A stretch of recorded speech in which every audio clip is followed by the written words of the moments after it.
Hey, it's Mike Brennan. We're doing a special MITech TV interview with an old friend of mine, Jonathan Reyes. Gosh, I can't remember when I met you. Had to be 20 or 25 years ago, right, John? At least 20 years, yeah. Yeah. 2008. Yep, 18 years.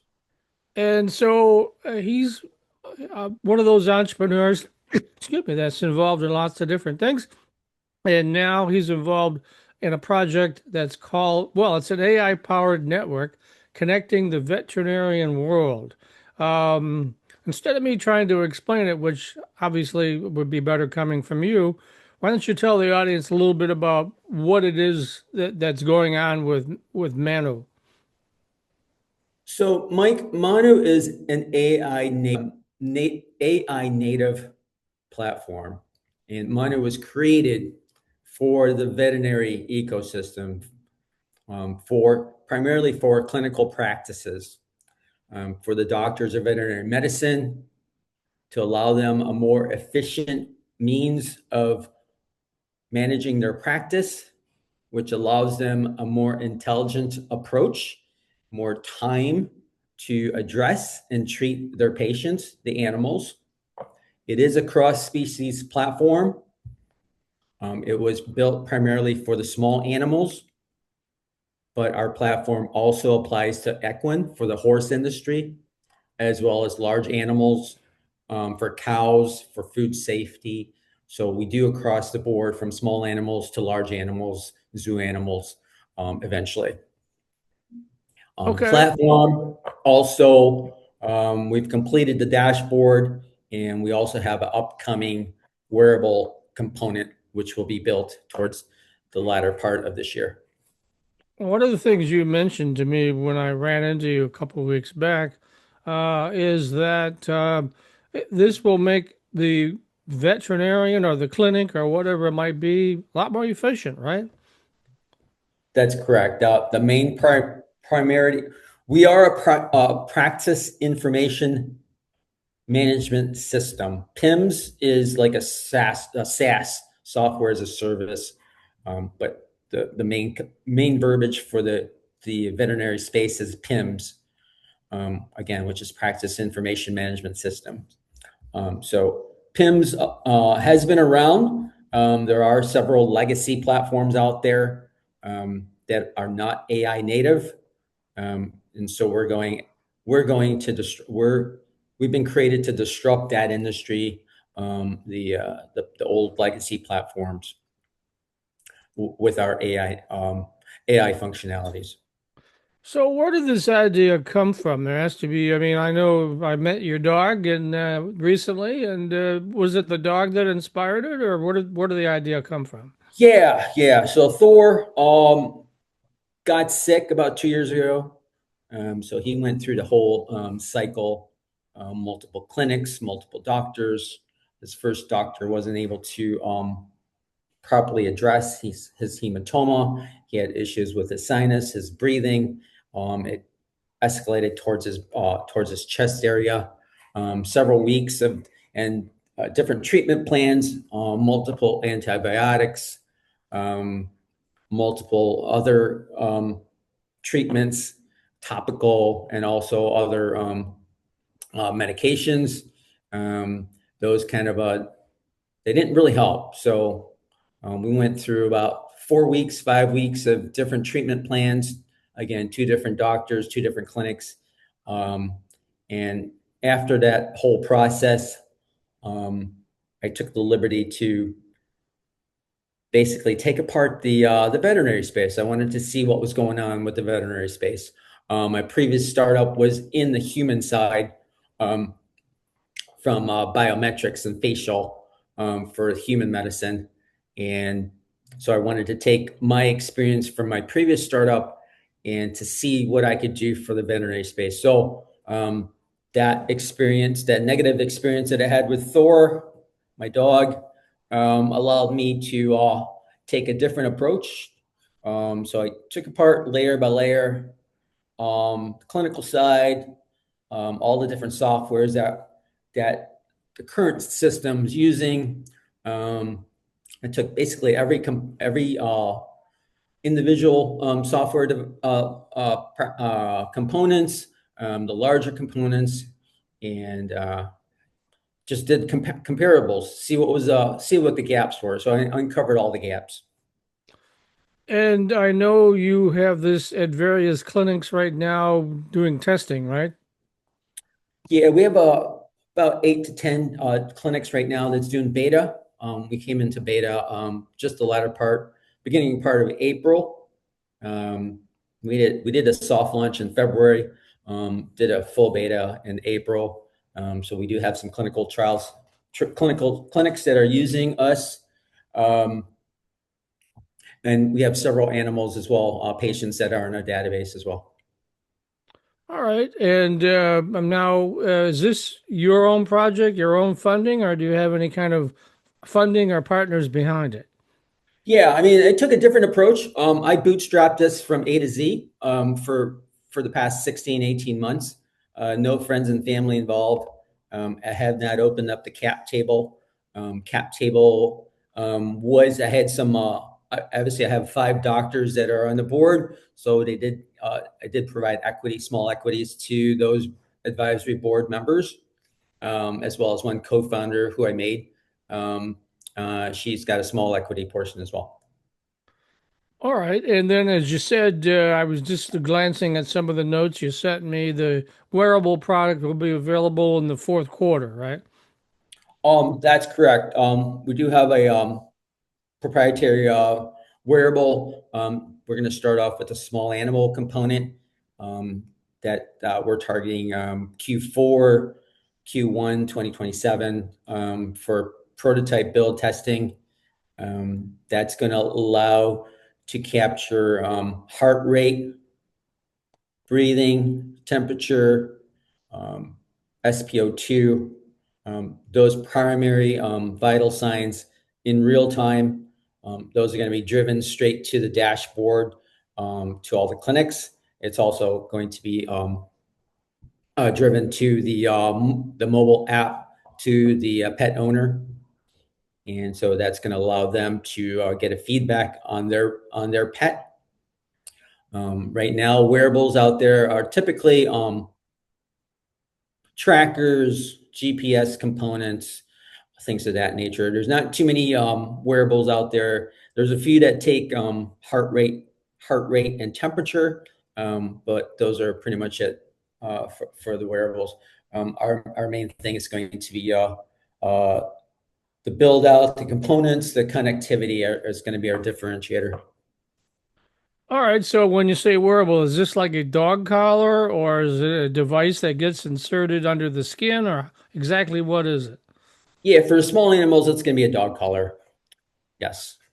Okay. And then Different let's go with ahead. different sizes. So it is going to be species and size specific. It's not going to be small, medium, large. It's going to be based on the species. It's going to be based on the breed, weight, the age. So we can customize. We'll be able to customize the readout from each wearable. And then let's get back to the mobile app. So this is something that will be available both on Android and for iPhone or what? Yeah. So right now it is browser usable. So we do have a televet component that's built right now that you can use for free. You don't have to download an iOS or Android app. It is browser usable. So you can use our televet component, and that will allow you to communicate, take the vital signs without the wearable. You can manually input and select different areas, touch points. It's a map that shows up of your pet. It identifies your pet as a 4-year-old Staffordshire Terrier or whatever breed it is, age, weight, breed specific. You can open up that window and you can touch on the pet map, the areas that pet might have some issues. I actually used it yesterday with Thor. He was having some issues with his belly So I identified that he ate something. So that pet map identified what he had, which was a stomach issue, perhaps something edible, unedible issue, or something maybe even stuck that's in his diaphragm. So the AI bot, our MANU bot, was able to identify that. So the televet is a free application that will tie into our wearable in the again in Q4 Q1. That televet also communicates with our dashboard. So, everybody says they have competition or don't have competition. Is there anybody or any company out there that's doing anything similar to what you're doing? Yes, again, I mentioned the legacy platforms. There are legacy platforms out there that are not AI native, so they were built without the AI components, and then they added on to their AI to their legacy platforms, which gives them a not so clean readout. Um, just the structure of their dashboards are not as the workflow is not as clean. So we are going against the legacy. There are some other AI native platforms that are being involved as well. But yes, we have done side by side with all the legacy uh, competition as well as the emerging AI apps as well. And how does your product fare against the others? Yeah, so for a clarity standpoint, we did the top five into our front page of our website. So yeah, we do have a side by side with all our key some of our top components. We do have a how do we compare? So I have an open comparison chart. For instance, Monocure against Covetrus. Covetrus is a large publicly traded company. They're probably the first or second largest out there. We did comparables with them side by side with the basis of the PIMS core, side by side on pricing model, multi-species, depth, pricing transparency, the data export. All these other key components side by side are on our front page of our website. And I also did a comparable matrix for all the top 20 PIMS platforms out there, as well as the top five emerging AI native platforms out there. Um, you have veterinarians on your board. They've been playing around or experimenting with your product for a while. Have they said they any reaction from them on what they think of it? Absolutely, yeah. So I've got I'll take Dr. Viniak. Dr. Viniak is a director of surgery for VCA, which is the largest veterinary hospital in the world. They're owned by Mars. Mars is the large global uh, candy bar company. It is again, they're a multi-billion-dollar industry, but they own the largest hospital groups in the world. Includes Banfield, VCA, Cornerstone, hospitals like that. So I have Dr. Viniak, who's the director of surgery. She's based in Los Angeles. She's also the director of oncology, as well as her being on the board of the California Board of Veterinary Medicine. She thinks very highly of our platform. She was involved with Mars Corporation and VCA's attempt to build a AI native platform about 4, 5, 6 years ago. They had a multi-million dollar budget to build this out, and two attempts they were unable to build out an AI native platform for their hospital groups internally. So she is part of our board. She was actually when I brought her in March of this year. She was actually surprised with how it was built out and how much components and workflow we had built out. Um, so um, with that said, their budget for Mars Corporation for what MANU has, they had a budget of $8 to $12 million for their build out. And again, they were not able to build it out. Is a potential that they might partner with you going forward at some point? Is that your? Um, Probably not in the immediate future. MANU was built for the independent veterinary space. The VCAs and the band fields, they're using 3 to 4 different platforms externally. It is they're kind of like a Ford, General Motors, where they're using tier 1, tier 2 providers for their platform. So yeah, MANU was built again for the independent 1 to 12 doctor practitioners that independently own practices, and we'll be able to roll it out much easier on the independent scale. And pricing is probably too early to talk pricing, or is it? No, we created an open core pricing where our baseline PIMS is free. And then our use case for the doctors and clinics, they only get billed for when they use AI. So the AI components. So when I say the baseline PIMS, the top 5 legacy platforms, they typically bill anywhere from $5,000 to $10,000 typically per month on their PIMS platform. We're offering our baseline PIMS for free. Okay. And then if they use the AI, what's the price then? Is it just per use or flat rate or what? We have a variety of pricing structures. You can build your wallet. You can go pay per use for each individual AI component, or you can do a starter pack, growth pack, or a clinical pack, and those start at $50 to $200. Or you can I did build out a custom feature on our website, which you can find your optimal tier. You can select how many doctors are in your practice, and you can automatically select that.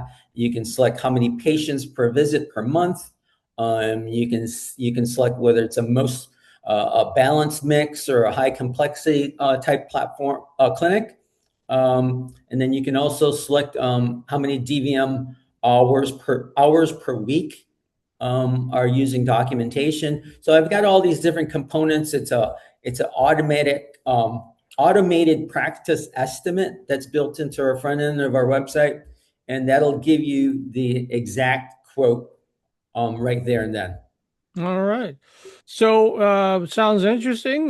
Sounds promising as well. So why don't you tell folks about your website, how they can get there and check it out? Absolutely. Mike, our website is MANU, MANU hyphen INC.com. And yeah, we are based in Ann Arbor as well as Royal Oak, Michigan.